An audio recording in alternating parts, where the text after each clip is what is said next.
మీ తెలంగాణ గ్యారంటీగా మంచిగా సంసారం జరుగుతుంది. జర తువ్వకచ్చినాం. రైతులు ఇంత ముఖం తెలివైతుండ్రి, ఇంత బాకీలు కట్టుకుంటుండ్రి. ఎంతో మంది పాపం సిటీలు వేసుకుంటారు, ఏదో వేసుకుంటారు. రైతు బంధు పైసలు పడితే ఎంత సంతోషం ఉంటుండే. ఆయన మేము గంగలు గచ్చిపోయింది.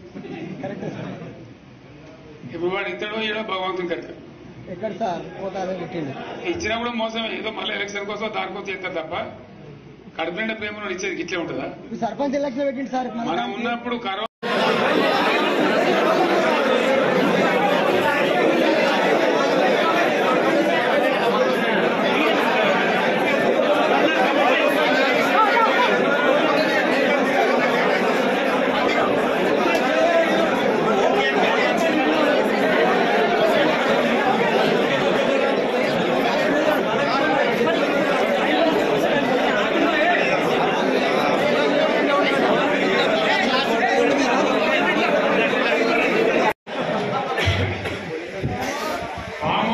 ఏముంటుంది, వారి ఉంటుంది, మాకు ఉంటుంది, అలా ఉంటుంది. ఆంధ్రప్రదేశ్లో మనిషి చేస్తే పాల్పడి కావచ్చు. రంగట దీన్ని పాము అవుతుందని మనం బదనాం చేసి అంతే కదా. నేను ఏమంటుందంటే అన్ని మబ్బులు విడిపోయిన ప్రజలకన్నా తెలిసిపోతుంది. మంచి ఏంది, చెడ్డ ఏంది, ఏం జరిగింది అన్ని ఇంకా ఘోరం.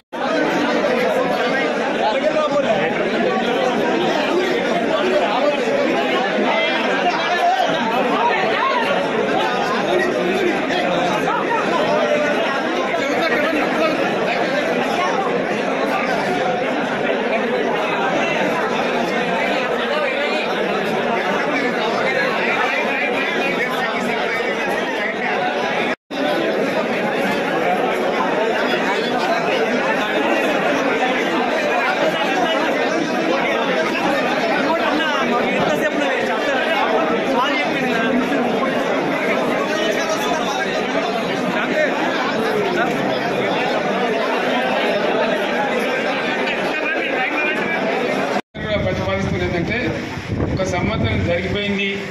సంగమేశ రాన్నే పన్నది, బసవేశ రాన్నే పన్నది. కథ చూడాలి జరుగుతూ ఉంది. కాబట్టి మీరు కూడా పెద్ద ఎత్తున దయచేసి ఆ సభకు కదిలి రావాలి. అంత దూరమే ఉండదు. ఆ రకంగా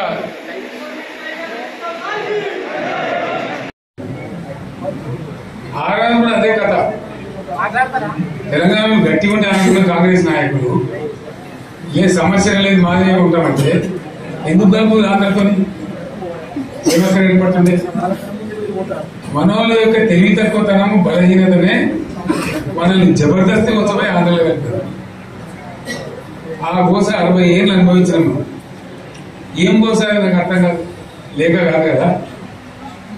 కరెంట్కి ఏం గోస పడ్డావు, ఏం పురస్కారాలు మనతో. ఒకటి బట్టలు ఆడేయాలంటాడు, ఇంకోటి అంటాడు. జోకులు మన మీద. ఆ ట్రాన్స్ఫార్మర్ మరి మాజీ సర్పంచ్ పరమేష్ పాటిల్ గారి ఆధ్వర్యంలో బయలుదేరినటువంటి బీఆర్ఎస్ పార్టీ ఉద్యమకారులకు, కార్యకర్తలకు,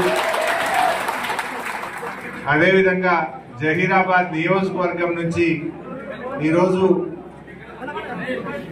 సార్ను కలవడానికి వచ్చిన మండల పార్టీ అధ్యక్షులు, మాజీ ఎంపీపీలు, మాజీ జడ్పీటీసీలు, మాజీ సర్పంచులు, మాజీ ఎంపీటీసీలు, మన కోఆపరేటివ్ చైర్మన్లు, అదేవిధంగా సీనియర్ నాయకులందరికీ పేరు పేరున స్వాగతం, సుస్వాగతం.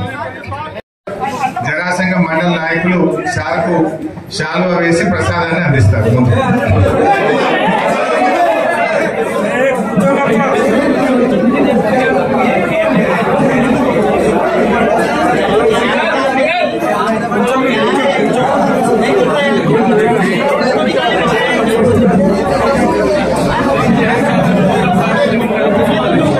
మరొకటి కావచ్చు, కరెంటు కావచ్చు, తెచ్చుకున్నాం. 24 గంటలు కరెంట్ తెచ్చుకున్నాం. ఏమైనా ప్రాజెక్టు చెరువు కింద నీళ్ళు తీసుకుంటే బంద్ చేసినాం. నీటి తీరువ రద్దు చేసినాం.